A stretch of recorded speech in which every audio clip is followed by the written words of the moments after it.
like they're adding to those gains in early trading. Dow up about 80 points right now. S&P 500 adding about 0.2%.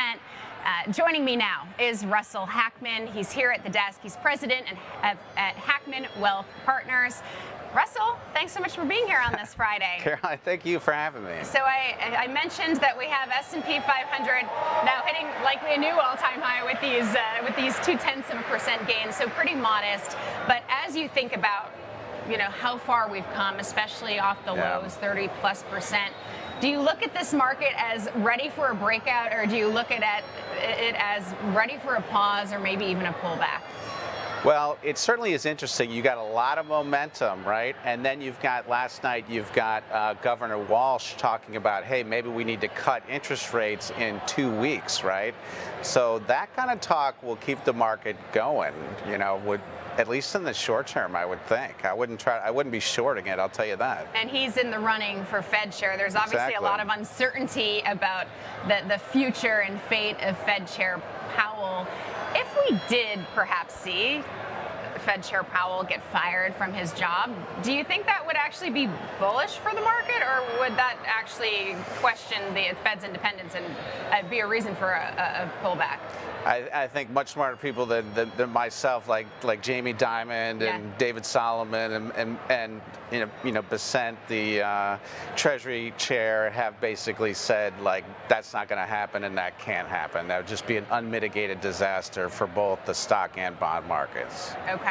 What do you think is the biggest risk that you're watching right now as it relates to the market's future direction? Something that remains around inflation and interest rates, right? So you got a pretty good economic situation, jobs data pretty good, retail sales pretty good. On the other hand, we know that deficits are continuing to be really high. The bond market is telling you look at the 10-year Treasury, it's saying, hey, 4.45, the 30 years above 5%, those rates continue to tick higher. So that's showing you sort of strain on that end. And I think if there is something that comes back to nail the market, other than some really bad outcome on tariffs, to me, it's around interest rates and inflation. Can you make the case that the Fed should be cutting rates in July? The expectation is that it won't happen until September. Walsh was saying last night that, hey, the economic data's a little bit weak in the job market. He may be advocating for that job for himself, right? Unemployment's at 4.1%. The jobless claims data was friendly, so I'm not sure. And he's out there saying, hey, we need to go to 3% ASAP. So it makes me sound like he's job boning for the job, so to speak. I could get that sense as well. That's exactly at least what President Trump wants to hear, because we know he's been pressuring Fed Chair Powell to lower rates. So with Fed rate cuts potentially on the table for even maybe later this year, what's the investor playbook to really balance value and growth? I mean, it really is likely, if you look, let's say, over the last, when we talk to our investors who are mostly retirees, $1 to $10 million, you look at the last 5 years of data, and S&P's up around 100% in the last 5 years. So no matter where you got in, you're sort of up. So for me, it's, hope for the best, continue to bank on some growth, but not unwise, particularly for people close to or in retirement, to take some chips off the table, maybe use some things that have a little bit of market protection inside of them.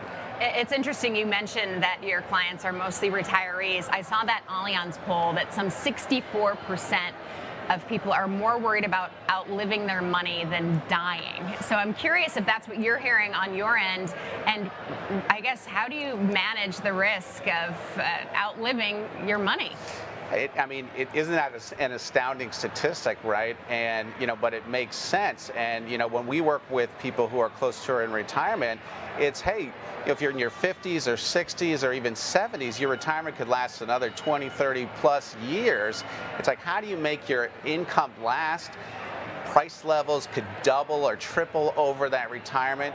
There's different kinds of strategies to use around consistent growing income that we use, but it's not easy, even for people with millions of dollars, to be like, hey, I'm really confident that this is going to last 30 years or more. How many of those retirees want exposure to crypto at this point? You know, we hear about the old 60-40 portfolio, which doesn't leave room for crypto necessarily. Yeah. I'm curious about their thoughts on that.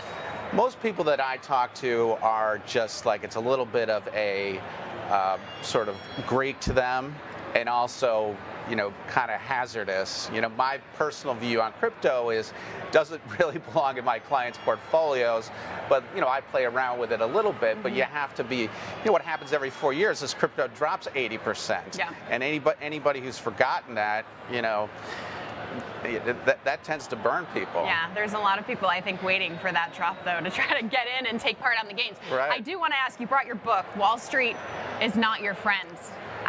You seem pretty upbeat on the market, so Right. tell me why Wall Street is not my friend. Yeah, well, I was an equity options guy on Wall Street like early in my career, and sort of taught me a little bit of the inner workings of Wall Street.